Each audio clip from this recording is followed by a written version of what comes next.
Bonjour Nicolas. Tu as participé à la première formation pilote sur le framework Agile for Enterprise. Donc avant de nous dire un petit peu à froid ce que tu en as pensé et ce que tu en as retiré, est-ce que tu peux te présenter? Sûr, moi c'est Nico Tondeur. Je suis lillois. Ça fait 21 ans que je baigne dans la démarche agile. Au départ, très dans l'opérationnel, côté Scrum Master, puis à force des expériences passées plus dans l'accompagnement qu'on appelait du coaching agile avant et que maintenant on essaye de renommer un petit peu parce qu'il faut se réinventer tout le temps. Et puis, il y a des choses qui sont considérées parfois comme des gros mots au bout d'un certain temps. Et bon, celui-là, parfois, dans certaines circonstances, en fait partie. Plus accompagnateur des évolutions ou des transformations d'entreprise. Hmm. Et j'ai une spécificité, c'est que je fais tout ça en utilisant une autre de mes cordes qui est le serious gaming. Et j'ai toujours un point de vue assez pratico-pratique dès le moment où j'envisage quelque chose, comment je peux l'amener aux équipes de manière à ce qu'elles le comprennent vite, que ce soit actionnable et que ce soit pas quelque chose en plus à faire qui soit rébarbatif. Avec cette perspective qui t'est propre, donc comment tu as perçu le framework Agile for Enterprise en premier? C'est quelque chose que j'attendais, enfin et que j'attends encore parce qu'il n'est pas officiellement sorti, mais c'est quelque chose que j'attendais en fait depuis un certain temps, dans la mesure où d'une part j'ai eu la chance de pouvoir lire ton premier essai sur le sujet, puis ça fait un certain temps que toi et moi on se côtoie, donc j'ai toujours hâte aussi de voir où tes recherches te mènent et en quoi est-ce que ça pourrait influencer nos manières de travailler à tous. Et, euh, et en plus, j'ai eu la chance de pouvoir participer à plusieurs de tes meet-up. Et ça ça m'a vraiment donné envie de dire, bah voilà, il y a quelque chose qui se prépare, il y a ce framework qui semble répondre à beaucoup de nos problématiques actuelles, en tout cas pas y répondre directement, mais nous aider à aller trouver les réponses à nos problématiques actuelles, ou en tout cas les problématiques d'accompagnement que nous avons des entreprises.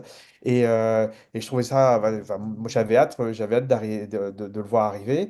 Et, euh, et puis aussi de pouvoir, du fait, ouvrir mes horizons, parce que, encore une fois, je te connais, je sais que quand tu lances quelque chose, c'est que tu as fait beaucoup de travaux avant et que tu as recherché, tu as lu et tout ça. Et au-delà du résultat final, ce qui m'intéresse aussi, c'est de voir les inspirations qui t'ont amené à ce résultat pour moi m'enrichir de tes recherches, t'utiliser un petit peu comme un scout qui va me dire, bah tiens, cette lecture-là, elle est intéressante, mais celle-là, un peu moins. Donc, tu étais, motivé pour participer et au final, donc après les 2 jours, qu'est-ce que tu en as pensé? Est-ce que ça répondait à tes attentes? Euh, la formation en tant que telle, elle a répondu à mes attentes dans la mesure où je connaissais déjà un petit peu tes travaux Mm. sur le framework, et ça m'a permis de remettre une couche sur tout ce que j'avais pu comprendre.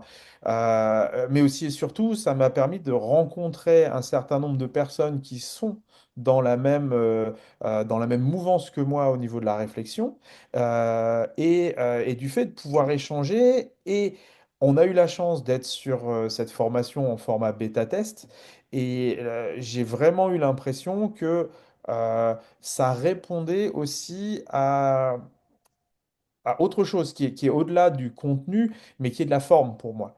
Mm. Je suis très attaché au fait de mettre à disposition les choses pour la communauté. Le fait que tu proposes un framework en open source, que tu nous proposes cette formation en mode venez, je vous ai sélectionné parce que vous êtes des personnes dont j'ai envie d'entendre le retour, et puis qu'au final, ce qui s'est passé dans la formation, c'est ce qui devait se passer. Je suis pas sûr que ce se soit passé comme tu le souhaitais, mais que les personnes là, il y ait vraiment eu cette effusion, ce bouillon d'intelligence collective et ces rencontres. Moi, je suis même reparti avec plus que ce pourquoi j'étais venu. Peut-être pas euh, une réponse à ton objectif pédagogique initial, mais on le savait. On le savait. Bien sûr. C'était un bêta-test et bah, forcément, je pense qu'il y a pas mal de choses qui pouvaient ne pas aller là où tu voulais et je pense qu'on a pris beaucoup des chemins que tu te disais, ah, j'aimerais bien qu'ils aillent pas par là. Non, non, non, j'avais un fil conducteur, mais en fait, le but, hein, c'était finalement pas de bêta-tester la formation, mais les idées du framework. En fait, toutes les discussions étaient pertinentes. Euh, Tu dis que d'avoir participé avec d'autres personnes qui avaient les mêmes réflexions, je rebondis là-dessus parce que les réflexions d'Agile for Enterprise, donc c'est l'agilité au niveau de l'entreprise, avec une autre perspective, c'est-à-dire ne pas passer à l'échelle ce qu'on a mis en place au niveau des équipes, mais avoir une perspective différente de l'entreprise. Moi, au sein de la communauté agile, je ne vois pas forcément ces réflexions si présentes. Donc toi, tu as, une autre vue de ça? Oui, j'ai une autre vue de ça. J'ai la chance de faire partie de plusieurs communautés. Mhm. Il y en a une qu'on vient de créer, qu'on vient d'officialiser. On vient de créer une association et on va bientôt en parler sur les réseaux, dont Cool. l'objet, c'est de réfléchir à l'efficacité transverse des organisations.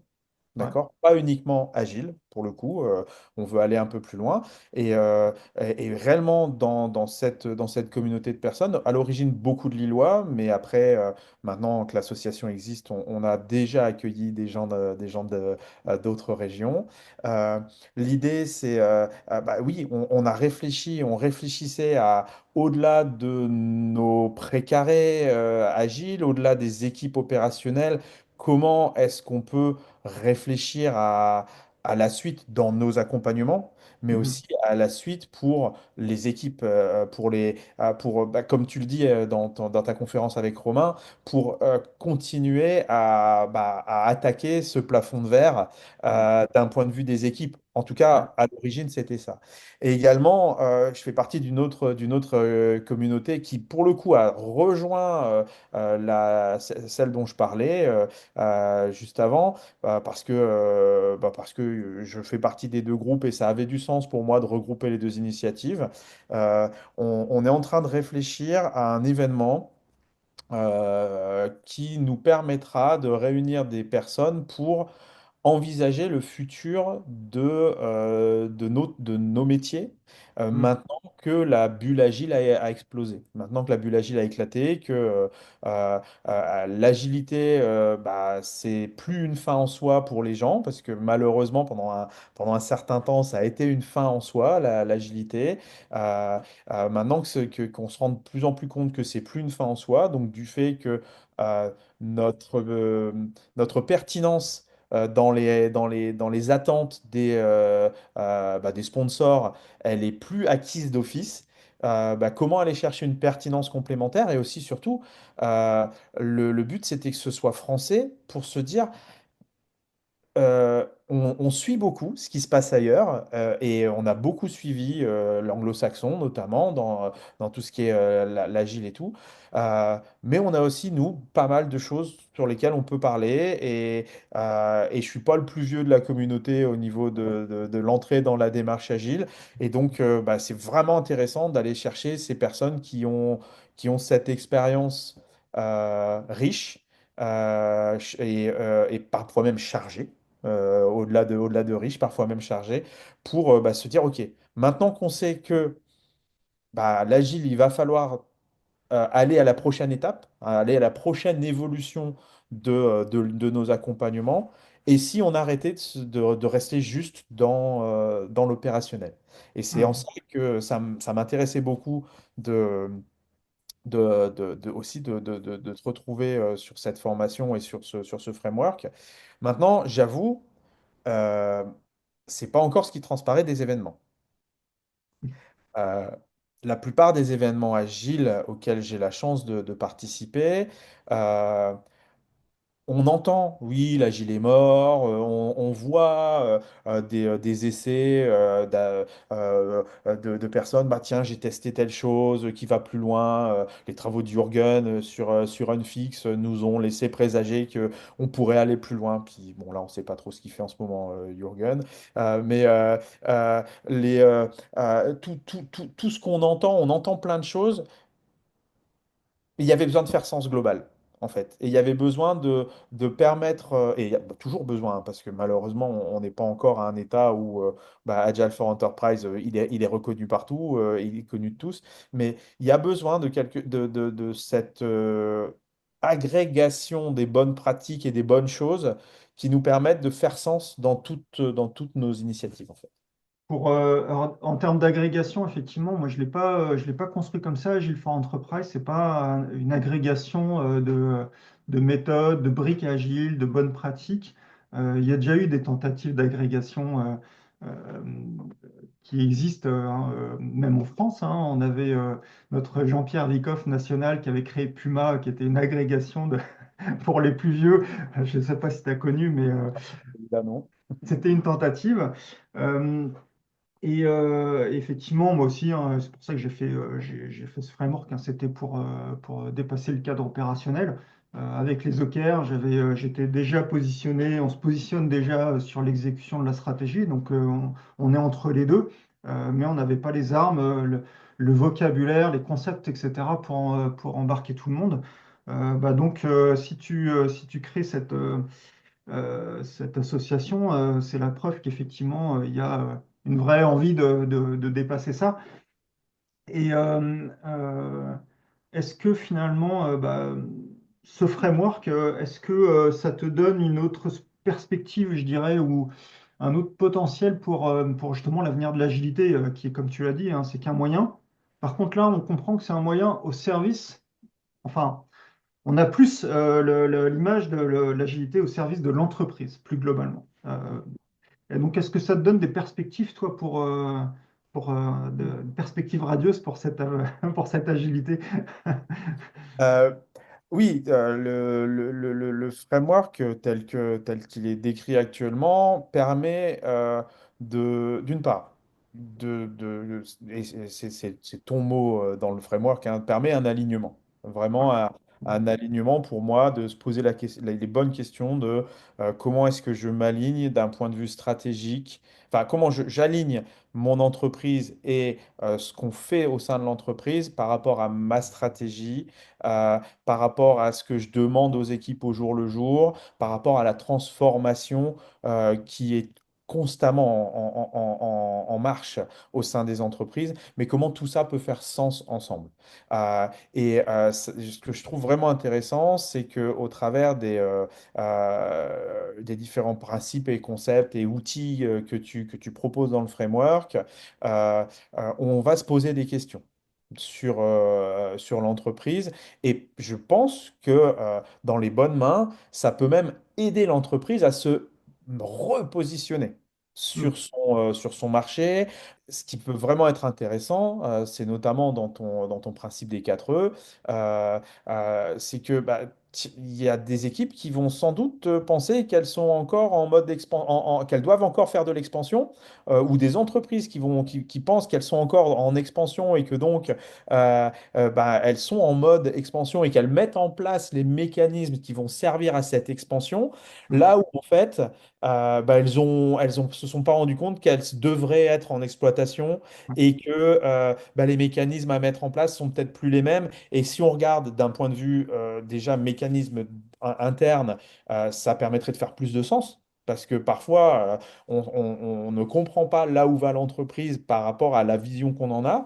Mais aussi, si on vient plus terre à terre, d'un point de vue budgétaire, tu mets pas les mêmes efforts au même endroit en fonction de la phase dans laquelle tu es. Et donc, rien que pour ça, moi, je trouve que ça a vraiment de la valeur parce que ça peut avoir un impact sur la forme de l'entreprise en tant que telle et mm, l'objet, la vision de l'entreprise en tant que telle. qu'elle a d'elle-même, la vision qu'elle a d'elle-même.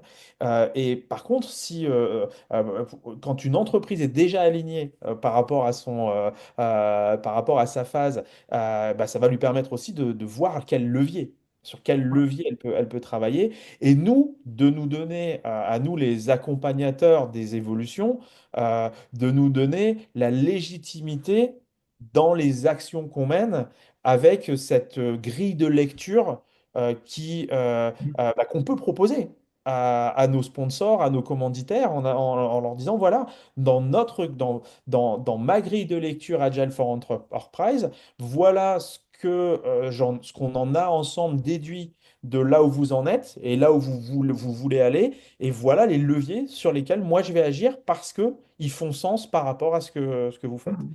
Ouais, Là intéressant. où actuellement, euh, on rencontre souvent des entreprises qui se font accompagner sur des sujets vachement intéressants, hein, mais typiquement, une entreprise qui se lance dans le produit et qui dit chez nous tout est produit, bah, je demande à voir si réellement tout est produit et tout a besoin d'être produit.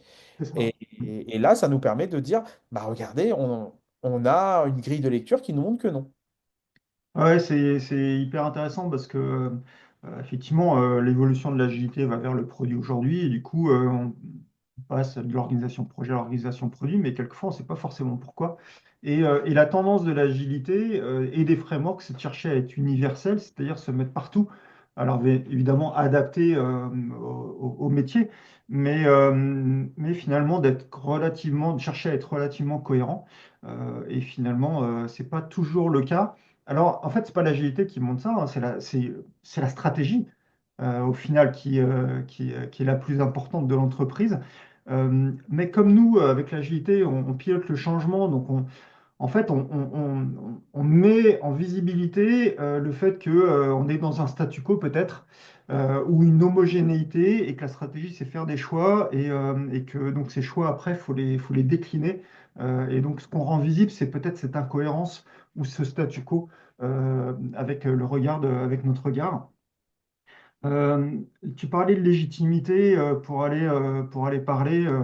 Donc, encore une fois, hein, c'est pas pour que, que d'imposer nos solutions partout, mais c'est de savoir comment nous, on peut contribuer à ce que tout ça soit cohérent avec le bon état d'esprit. Mais pour être légitime, il ne faut pas seulement avoir le vocabulaire ou les solutions, il faut avoir la connaissance. Ouais. Euh, est-ce que, alors, il y a deux questions en fait. Est-ce que, parce que lié au framework, finalement, il y a un cursus hein, à chaque niveau d'agilité, de décision. En face, on peut mettre un rôle de coaching agile. Euh, et, euh, et moi, je trouve c'est hyper intéressant. Honnêtement, je l'ai compris qu'après, mais parce que ça peut structurer notre filière, donner des axes de progression. Par contre, c'est pas par des formations de 2 jours qu'on va y arriver, quoi. Qu'est-ce que tu penses de ça, toi, cette difficulté? Euh, c'est quelque chose, d'une part, qui est déjà présent et qui fait très mal, et d'autre part, qui me fait réfléchir, parfois avoir peur. En fait, c'est un sujet dont je discutais d'ailleurs hier aussi, c'est quand on met en place des choses comme ça, un framework comme le tien, euh, ou une pratique, même parfois certaines pratiques hein, qui demandent un certain niveau de prise de recul, un certain niveau de connaissances préalables ou de compétences préalables, un certain bagage, tout Hmm, simplement. Euh, Naturellement, les agilistes, on a tendance à vouloir le mettre sur la place publique et à le distribuer à tout le monde hmm, en se disant équipe autonome, personne autonome, les gens ils le prennent et ils vont le lire. On en oublie une chose, c'est que d'une part, tout le monde n'est pas agnostique. hmm. Et le mouvement agnostique agile, qui me semble est mort maintenant, Ouais, malheureusement, c'est un mouvement dans lequel moi je m'étais inscrit dès les ah ouais. premières lueurs, parce que c'est ce dans quoi moi je m'inscrivais, vraiment. C'est pour pouvoir faire mon métier correctement et accompagner correctement mes clients, mes partenaires vers là où ils ont besoin d'aller, je dois connaître les frameworks, je dois connaître ce qui se passe, mais par contre, je n'ai jamais voulu être lié à un framework et m'enfermer dans un framework. Et ce que tu disais juste avant dans le cadre de les frameworks, les agilistes, on essaye de tout faire rentrer dans un framework parce que on veut être agile et donc dans mon framework, oui, tout rentre parce que bah, on est agile. En fait, ça marche pas pour moi. Mm. Ça marche pas. Il y a des frameworks qui sont bien pour le produit, il y a des frameworks qui sont bien pour le Euh, discovery, il y a des frameworks qui sont bien pour autre chose. Voilà. Et du fait, lorsqu'on met en place un outil qui s'adresse à des niveaux supérieurs d'accompagnement, les accompagnements d'évolution au niveau de l'entreprise, je pense qu'on va devoir à être vachement vigilant sur qui le propose, mais surtout comment il est proposé. Pas de dire non, c'est chasse gardée, il n'y a que les gens certifiés qui peuvent le faire. C'est pas ce que je veux dire. Mais quand je disais qu'on le rencontre déjà, le nombre de fois où moi je suis arrivé chez des clients qui avaient été accompagnés dans leur transformation agile ou dans leur passage à la démarche agile. Et en fait, ce que je voyais mis en place, c'était soit du pur cargo culte, soit des poulets sans tête, des poulets agiles sans tête, ils comprennent pas pourquoi ils font les choses, ils les font et c'est même pas parce qu'on leur a dit qu'ils allaient avoir des résultats qu'ils le font, c'est juste bah, il faut être agile, on est agile. Voilà. Euh, L'agile pour agile, j'y crois pas. mm. En tout cas, le framework pour le framework, j'y crois pas. On pourrait se dire l'agile, ça pourrait être enfin, le manifeste agile 2.0 pourrait être une philosophie de vie et je pourrais le comprendre parce que Bah, il est ouvert. philosophie de travail, ça c'est sûr, c'est ce que propose Claude Aubry, hein. Donc, effectivement, c'est une voie possible. Ouais. Mm. C'est une voie possible. Maintenant, euh, pour ça, il faut avoir des bases solides. Or, on en parlait durant la formation, Mm. euh, on est une population, notre monde actuel est un monde du travail ahistorique. Ouais. Les gens ne savent pas pourquoi on est arrivé là où on est arrivé et les étapes par lesquelles on est passé. Et donc, d'une part, on a tendance à répéter les mêmes erreurs, à se reposer des questions qu'on s'est déjà posées il y a 20 ans, Mm. pourquoi est-ce qu'on fait ça? Mais en plus, les gens, bah, c'est un petit peu comme la technologie. La technologie, je ne sais pas comment elle fonctionne, mais je peux l'utiliser et, et je peux devenir un expert de l'utilisation de cette technologie. Oui, de l'utilisation de cette technologie. Par contre, euh, nous, c'est pas de la technologie. Nous, c'est de la transformation. Et un expert d'un outil de transformation, comme c'est le framework Agile for Enterprise peut être, ça peut être un des outils de la transformation, ou en tout cas une grille de lecture des différents outils disponibles de la transformation. Euh, c'est pas parce que enfin, pour devenir expert de ça, je pense que tu as besoin des expertises avant. Mm. Là où peut-être que pour faire du Scrum, c'est un peu plus facile de juste lire le guide et d'appliquer le guide et de comprendre pourquoi il existe. Ouais. Accompagner une entreprise à évoluer, accompagner une entreprise à être agile, je pense que les bases, le background va être important et il faudra trouver un moyen de rassurer les entreprises dans le sens où euh, les rassurer sur le fait que la personne qu'elles ont en face, elle a le bagage nécessaire ou l'accompagnement nécessaire au sein du framework, hein, ça peut aussi Mm. être ça, mais elle a tout ce qu'il faut pour vraiment en tirer parti. Parce que sinon, ça va faire comme les autres, plein d'autres initiatives. Il y a quelqu'un qui, enfin, toi, tu vas bien le faire. Peut-être les membres vraiment impliqués dans le mouvement vont bien le faire. Et puis, il y a d'autres personnes qui vont moins bien le faire. Et puis, d'un seul coup, on va se dire, ah non, mais Agile for Enterprise, c'est mort parce que il y a eu plein de fake Agile for Enterprise, en fait. Ouais, ouais, c'est tout à fait possible. Ouais, ça tire plein de choses, hein, ce que tu dis. Déjà, effectivement, moi, je l'ai conçu comme étant un framework agnostique, mais finalement plus ouvert aux autres frameworks. Et puis effectivement pour donner du sens ou du contexte où certains frameworks, comme tu le disais tout à l'heure, sont plus adaptés que d'autres. Donc pour pouvoir faire des choix éclairés ou construire son propre modèle opératoire et pas imposer quelque chose. Moi, j'abonde dans ton sens, hein. Quand je vois sur LinkedIn des profils qui se disent coach agile d'entreprise et qui derrière, en fait, proposent du safe, j'ai rien contre safe, mais est-ce que safe est un framework d'entreprise? C'est risqué d'aller sur ce terrain, je pense. Et on peut faire beaucoup de mal. Et pour moi, ça pose la question aussi du coup du rôle des coachs agiles. Alors c'est une réflexion que j'ai en ce moment, mais il y a beaucoup de rôles agiles qui sont devenus des rôles opérationnels. Donc dans Safe, on a les RTE, dans Scrum, on a les Scrum Masters, etc.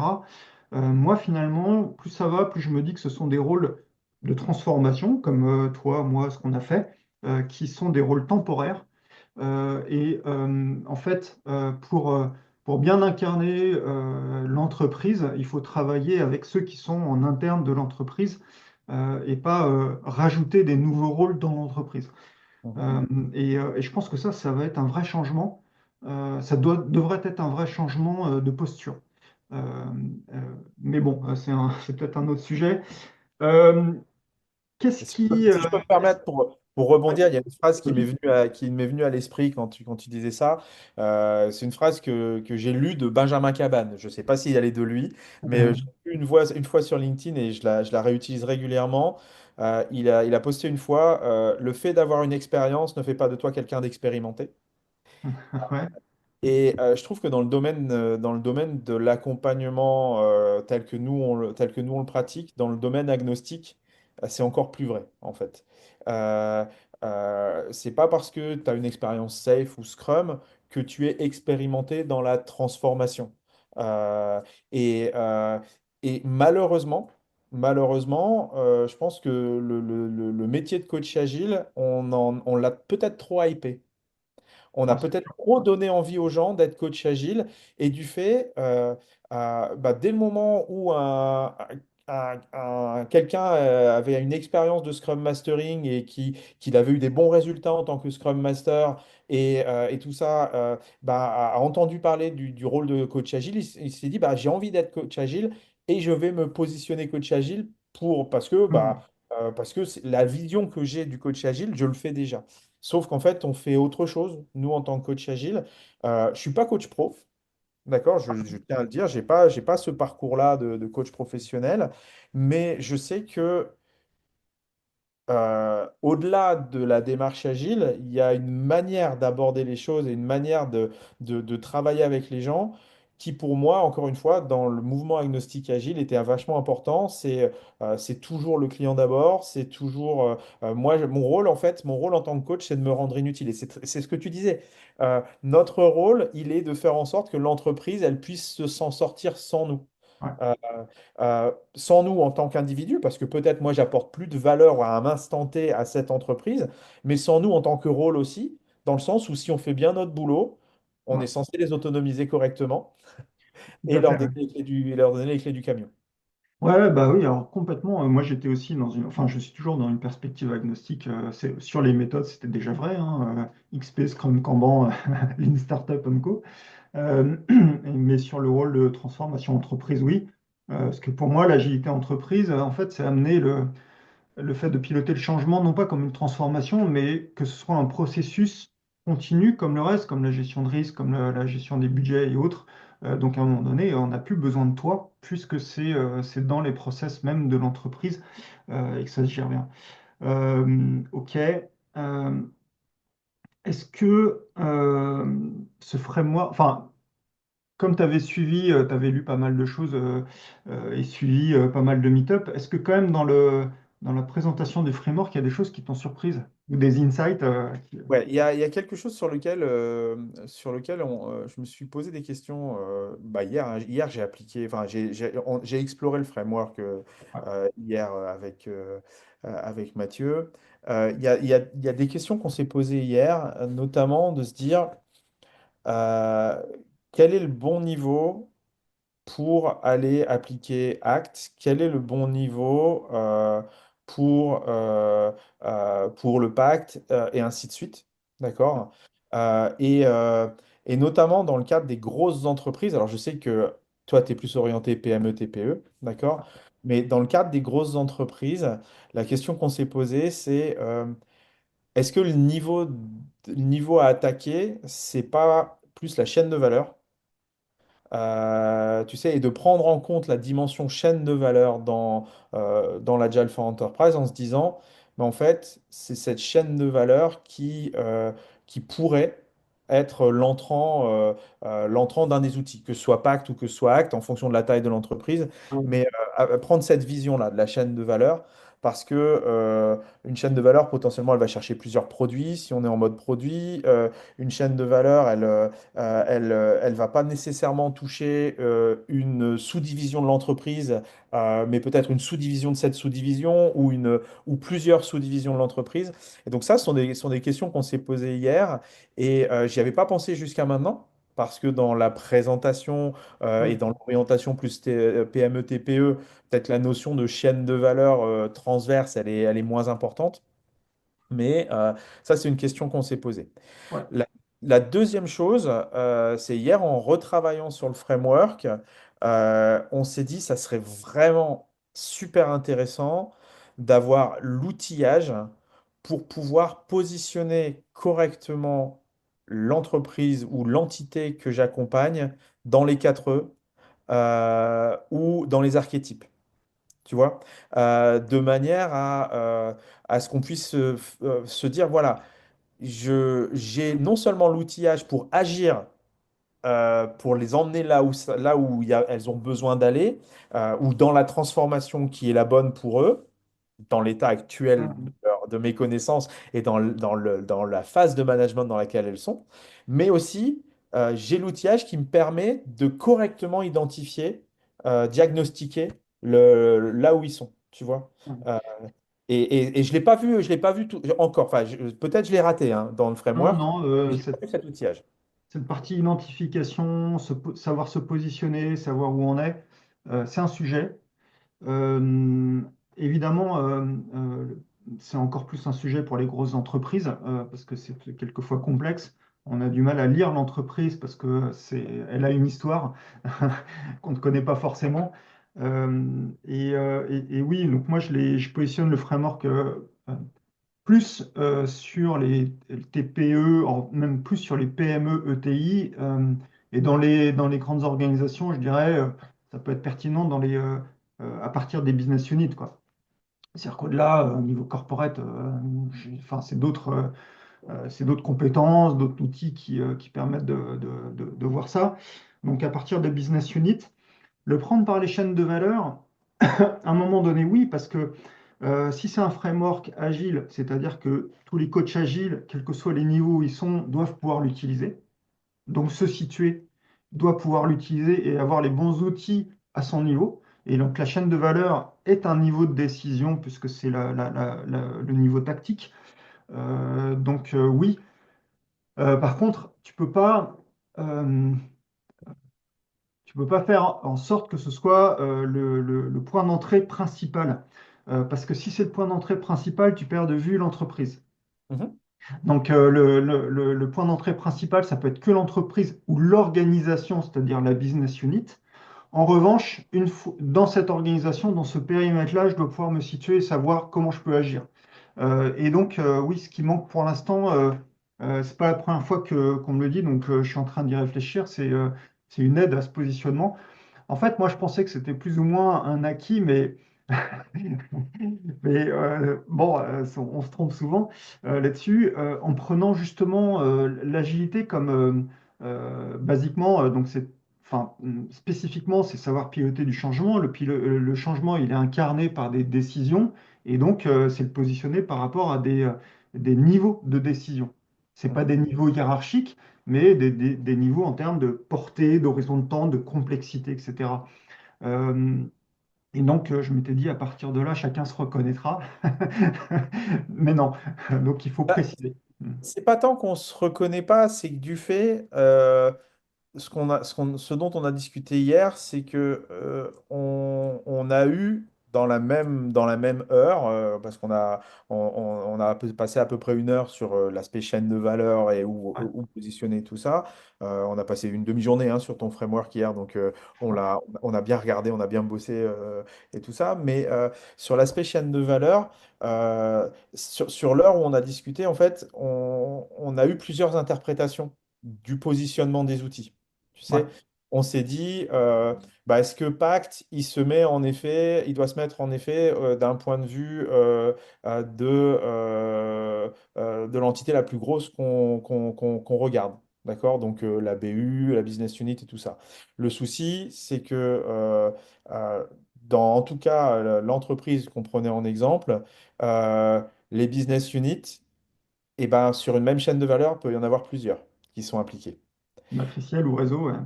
Et donc, du fait, si je regarde le pacte d'un point de vue BU, j'ai besoin d'un niveau au-dessus du pacte pour Mm, parler de ma chaîne de valeur. Euh, si je regarde le pacte d'un point de vue de l'entreprise, de la grosse mm, entreprise, euh, ok, ça peut avoir du sens. Mes différents actes dans le pacte vont être, il faudra définir à quel niveau ils sont. Est-ce que mes différents actes sont sur mes chaînes de valeur éventuellement? Tu vois, j'ai un acte par chaîne de valeur. Mais si j'ai un acte par chaîne de valeur, comment est-ce que je pilote la transformation de mon équipe qui peut être impliquée dans plusieurs chaînes de valeur? Tu vois, c'est vraiment toutes ces réflexions-là qu'on a eues, dans le sens où le but, c'est, mine de rien, de faire de l'alignement ouais. sur les modes de fonctionnement. Mais avant tout aussi, nous, notre but, c'était de voir si on veut se lancer avec Agile for Enterprise dans cette entreprise-là, par quel bout on le prend. Il y a un des points qu'on n'a pas encore abordé, c'est que associer ce framework qui fait pas que proposer des outils pour s'aligner et pour transformer. Il y a aussi à chaque niveau d'agilité des principes, notamment des principes de design organisationnel. Mhm. À l'image d'org topologie, de team topologie. Euh, Unfix proposait des patterns sans choisir, mais c'est un petit peu la même idée en disant, bah ouais, pour que ça fonctionne, on ne peut pas être organisé n'importe comment. De toute façon, c'est le principe même de la stratégie. C'est pour exécuter une stratégie, il faut que je sois organisé, il faut que je me mette en état de marche pour que ça fonctionne. Et donc, associé à ça, il y a effectivement des principes de design organisationnel et si tu essayes quelquefois de plaquer enfin, ces outils-là dans une organisation qui est pas encore bien organisée, bah, tu te fais des nœuds au cerveau. Bien Euh, sûr. je pense que vous en avez fait quelques-uns. Et donc, il y a ce problème-là. C'est-à-dire, bah, ouais, en fait, diagnostiquer finalement l'organisation pour savoir si c'est cohérent ou pas cohérent. Est-ce que je suis plutôt dans une phase d'optimisation ou il faut que je fasse une transformation organisationnelle? Et là, c'est pas le même job. C'est pas Euh, le même job, mais c'est pour ça que nous, ce qu'on s'est dit, c'est que le prendre par l'aspect chaîne de valeur aussi, ça pourrait avoir l'effet bénéfique de dire ma chaîne de valeur, elle a du sens d'un point de vue stratégie de l'entreprise, parce que c'est par là que je touche mes clients. ouais, ouais, D'accord? bien Euh, sûr. et donc, si je réussis à appliquer le Agile for Enterprise sur ma chaîne de valeur, il devrait pouvoir m'orienter vers la structure organisationnelle qui me permettra de tirer au mieux parti de cette chaîne de valeur. Oui, mais alors après, il faut savoir qu'est-ce qu'on met derrière la notion de chaîne de valeur. Mais la chaîne de valeur, encore une fois, c'est tactique et elle est normalement dans une unité plus grande qui est l'unité stratégique, la business unit. Et en fait, l'unité stratégique prend des décisions stratégiques. C'est le dernier niveau de prise de décision stratégique. Et la chaîne de valeur, elle est au service de cette stratégie puisqu'elle prend des décisions tactiques. Et donc, tu peux pas enfin, tu vois, si tu le prends dans ce bout-là, mais on doit pouvoir le prendre dans tous les bouts et s'y retrouver. Donc, en tout cas, ça manque. Ça, c'est encore un travail à faire. Se positionner, comprendre, enfin, rentrer dans un point et dézoomer pour voir la grande image. Donc, ouais, il y a encore un travail à faire à ce niveau-là, je le comprends. Ouais. Et puis là, on parle d'un mastodonte qui est en perpétuelle transformation, Ouais, euh, ouais, non, mais où les business units ont peut-être eu du sens à un moment donné, mais là, elles c'est n'ont plus ça. forcément de sens en tant que C'est telles. l'histoire. Hmm. Et donc, c'est pour ça, on sait pertinemment, on le savait, hein, que il est plus facile, Agile for Enterprise va être plus facile à appliquer TPE-PME, d'accord? Euh, Maintenant, nous, on voulait faire l'exercice aussi pour se À dire, mais l'époque. tiens, si on regarde à un plus gros poisson, Ah ouais, qu'est-ce que ça donne? qu'est-ce qui se passe, Et, ouais. euh, et j'espère que les insights qu'on va aller trouver, les choses, enfin, les échecs qu'on va rencontrer, les succès qu'on va rencontrer, permettront de faire évoluer ce framework Ah dans le bon. bah, Parce que bah, c'est le principe de l'open source. ah bah ouais. Et de l'approche agile du framework, hein, il n'est pas figé, évidemment, comme les autres frameworks d'ailleurs, mais donc on va s'enrichir de tout ça. Bon, bah c'est top. Est-ce que tu as un mot de la fin pour conclure? Mot de la fin, bah, déjà vivement la suite. Ah, c'est bientôt. D'accord. Parce que il y a plein de promesses enfin il y a plein de promesses. Il y a plein d'attentes, plus que des promesses. Je pense qu'on met beaucoup d'attentes sur le truc. Nous, en tout cas, euh, les précurseurs ou les premiers explorateurs de ce framework, on met beaucoup d'attentes dessus.